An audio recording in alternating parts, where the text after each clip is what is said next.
Hold it. What, Hold did it, I do Rick. something wrong? No, I'm afraid that I have. I'm so sorry. Come here, sit down. I gotta talk to you. What for, Clara? Oh, I owe you an apology. Sit, please.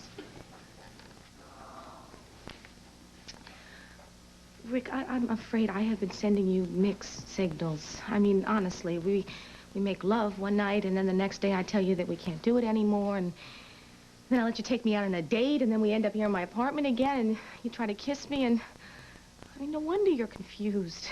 I'm been very confused myself. You're, confused about us. No, that's not it. Rick, the other night, it was... I know Claire was very, very special, right? It was very special, and I'm never going to forget it. I won't, and I'm not going to forget you either. I do want to continue being close. As friends. Rick, there's too many other things going on in our life right now for it to be any other way. I mean, I don't think being lovers would help us deal with any of these problems. You're beautiful even when you're right. Will you stop that? Rick, you've got to work out your problem on your own. I know. I guess I gotta face the facts. I'm still in love with Mindy. What's wrong, Mindy? What's wrong with me? I'll tell you what's wrong. It's my whole life. It's fallen apart, that's what. It's lying around in little pieces, and I just can't seem to get it back together again. Well, give it some time, Mindy. No, I've given it time. I have, and I've tried everything. I tried going back to school. I tried fixing my hair, my makeup, my clothes. It's no use. Nothing's helping. I just feel empty.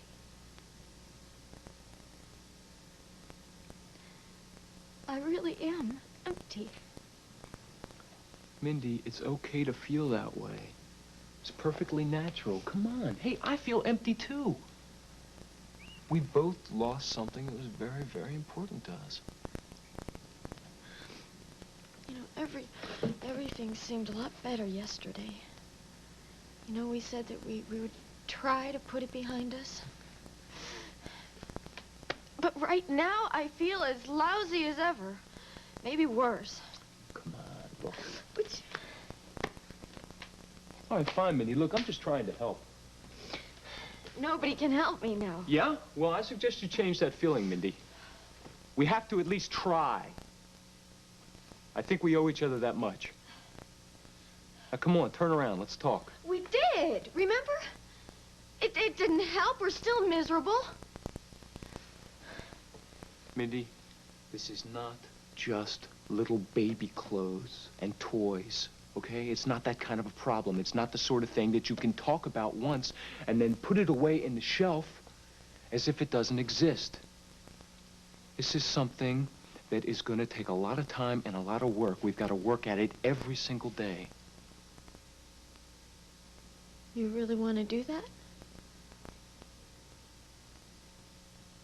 If we don't make the effort right now, Mindy, we won't get another chance. I do know that. But it's not my decision. Okay? What about you? Do you want to?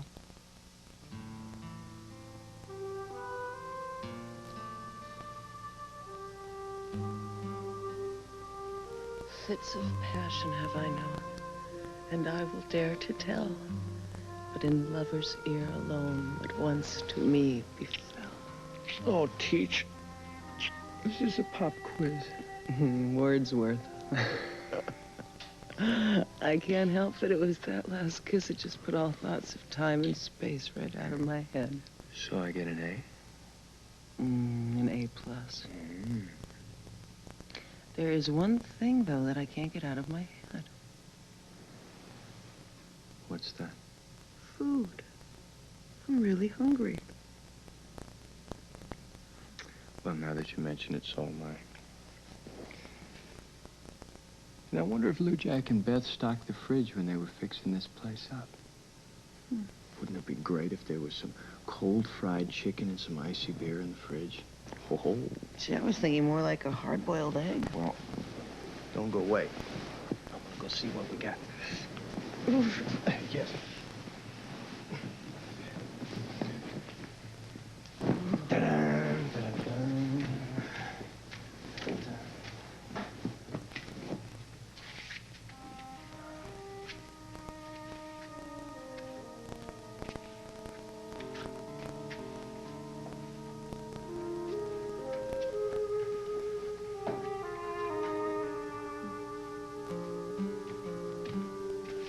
No chicken, no beer, no eggs.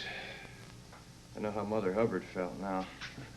You know, that's a very sad nursery rhyme. Well, at least we are not starved for love. No. You know what? I think a trip to the grocery store wouldn't spoil anything, right? 'Cause I'd kind of like to cook for my new husband. Ah, well, that's going to be kind of hard because we don't have a stove. Of course we have a stove. I saw it. Was this part of it? We don't have a stove. Yeah, it kind of fell off. You know, I think that has something in common with that mantelpiece. Well, we don't have any gas either. I think we're going to have to eat out. Oh, no, I don't want to be away for that long. Anyway, what's going to be open at this hour? Look how dark it is outside. It can't be later than 6. Really? Mm-hmm. That's funny. Now, what am I doing so hungry at 6 in the morning? Well, I can think of 2 things. Well, 3, but who's counting? Now, who could that be at this hour?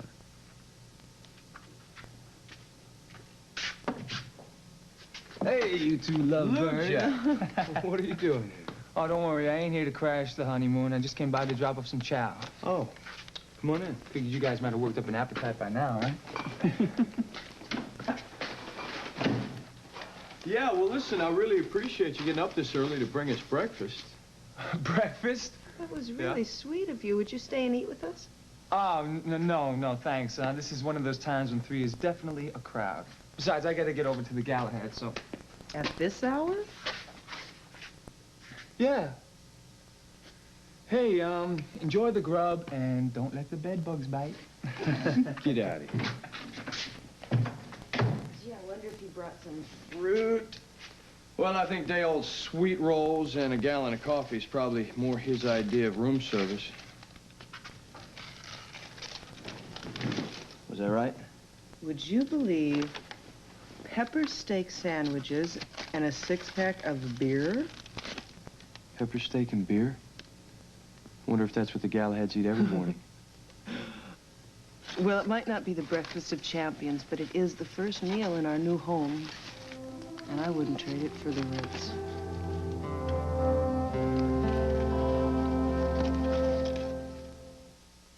Till now, to get really fresh-tasting spaghetti sauce, I don't know how you do it, Bob. you had to grow your own vegetables.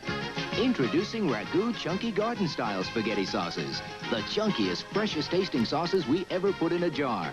Bursting with the garden-fresh taste of chunky tomatoes, tender mushrooms, crunchy green peppers, sweet onions. I don't know how you do it, Vinny. New Ragu Chunky Garden Style in 3 varieties. That's Italian.